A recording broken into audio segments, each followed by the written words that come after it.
رب اشرح لی صدری ویسر لی امری واحلل عقدۃ من لسانی یفقہوا قولی نحمدہ ونصلی ونسلم علی رسولہ الکریم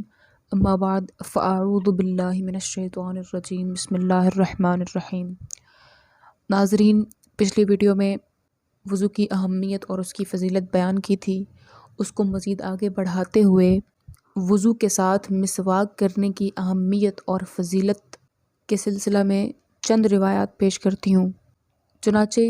طبرانی باسناد حسن حضرت علی کرم اللہ وجہہ الکریم روایت کرتے ہیں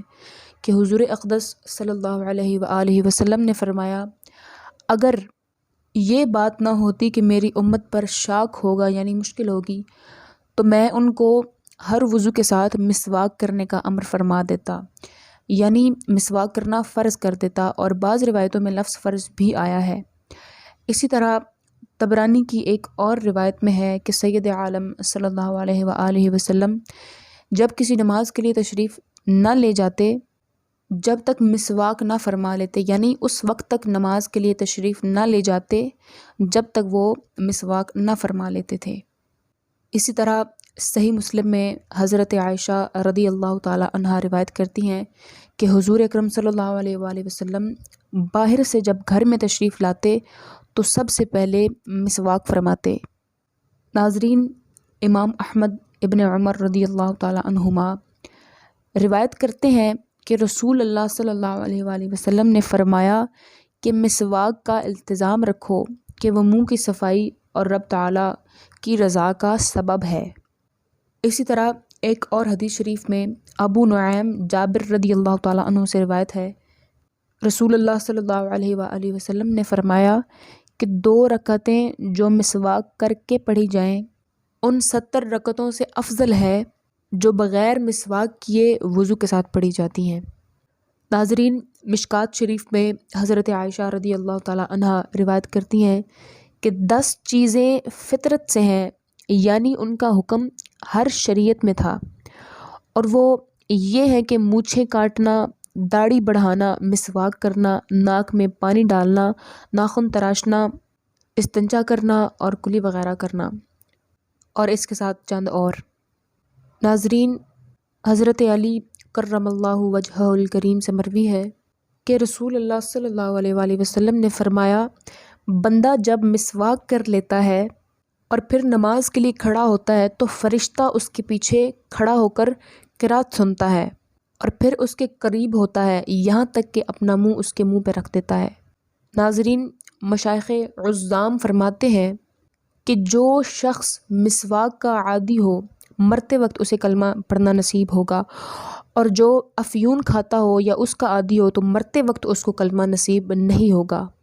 ناظرین، اب آتے ہیں اپنے احکام فقہی کی طرف اور جانتے ہیں کہ وضو کے کتنے فرائض ہیں۔ ناظرین، پچھلی ویڈیو میں نے جو آیت قرآنی پڑھی تھی اس سے یہ ثابت ہے کہ وضو کے 4 فرائض ہیں۔ آئیے ان کی تفصیل جانتے ہیں۔ ناظرین، وضو کا پہلا فرض ہے منہ دھونا، دوسرا فرض ہے کونیوں سمیت دونوں ہاتھوں کا دھونا، تیسرے نمبر پر سر کا مسح کرنا، اور چوتھا اور آخری فرض ہے ٹخنوں سمیت دونوں پاؤں کا دھونا۔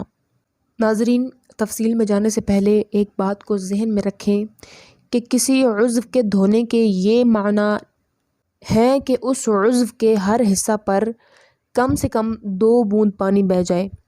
بھیگ جانے یا تیل کی طرح پانی کو چپڑ لینے یا آدھ بوند بہہ جانے کو دھونا نہیں کہیں گے، نہ اس سے وضو ہوگا اور نہ ہی غسل عطا ہوگا۔ ناظرین، اس امر کا لحاظ بہت ہی زیادہ ضروری ہے، لیکن لوگ اس کی طرف توجہ نہیں کرتے اور نمازیں اکارت جاتی ہیں، یعنی بے فائدہ جاتی ہیں۔ اس لیے اس چیز کا خاص خیال رکھا جائے کہ ہر عضو کو اچھی طرح دھویا جائے تاکہ وضو ہو جائے اور نمازیں اکارت نہ جائیں۔ ناظرین، آئیے پہلے فرض کی تفصیل جانتے ہیں۔ تو پہلا فرض وضو کا یہ ہے کہ منہ کو اچھی طرح دھویا جائے۔ شروع پیشانی سے ٹھوڑی تک طول میں یعنی لمبائی میں اور عرض میں یعنی چوڑائی میں ایک کان سے دوسرے کان تک کی یعنی ایک کان سے دوسرے کان تک منہ ہے، اور اس حد کے اندر جلد کے ہر حصہ پر 1 مرتبہ پانی بہانا فرض ہے۔ ناظرین یاد رہے کہ جس کے سر کے اگلے حصے کے بال گر گئے ہوں یا اگے ہی نہ ہوں اس پر وہیں تک دھونا فرض ہے جہاں تک عادتاً یعنی عموماً بال ہوتے ہیں، اور اگر عموماً جہاں تک بال نہیں ہوتے تو اس جگہ کا دھونا فرض ہے، اور جہاں تک عادتاً بال ہوتے ہیں اس سے نیچے تک کسی کے بال اگے ہوں تو ان زائد بالوں کا جڑ تک دھونا فرض ہے۔ ناظرین مونچھوں یا بھوؤں کے بال اگر گھنے ہوں اور جلد بالکل نہ دکھائی دے تو جلد کا دھونا فرض نہیں بلکہ بالوں کا دھونا فرض ہے، اور اگر ان جگہوں کے بال گھنے نہ ہوں یعنی جلد نظر آ رہی ہو تو جلد کا دھونا بھی فرض ہے۔ ناظرین اسی طرح اگر مونچھیں زیادہ بڑھ گئی ہوں اور اس قدر بڑھ گئی ہوں کہ لبوں کو چھپا لیں تو ان مونچھوں کو ہٹا کر لبوں کا دھونا فرض ہے، اور اگر داڑھی کے بال گھنے نہ ہوں تو جلد کا دھونا فرض ہے، اور اگر گھنے ہوں تو گلے کی طرف دبانے سے یعنی داڑھی کو گلے کی طرف دبانے سے جس قدر چہرے کی گولائی میں آئیں ان کا دھونا فرض ہے۔ ناظرین اسی طرح رخسار اور کان کے بیچ کی جگہ کو دھونا بھی فرض ہے۔ ہاں اس حصہ میں جتنی جگہ داڑھی کے گھنے بال ہوں گے وہاں بالوں کا دھونا فرض ہے، اور جہاں بال نہ ہوں یعنی کہ بال اتنے گھنے نہ ہوں تو جلد کا دھونا فرض ہے۔ اور اسی طرح نتھ کا سوراخ اگر بند نہ ہو تو اس میں پانی بہانا فرض ہے، اور اگر تنگ ہو یا بند ہو تو پانی ڈال کر نتھ کو حرکت دے ورنہ ضروری نہیں ہے۔ انشاءاللہ عز و جل باقی فرائض کی تفصیل کے ساتھ نیکسٹ ویڈیو میں حاضر ہوں گے۔ وآخر دعوانا ان الحمد للہ رب العالمین۔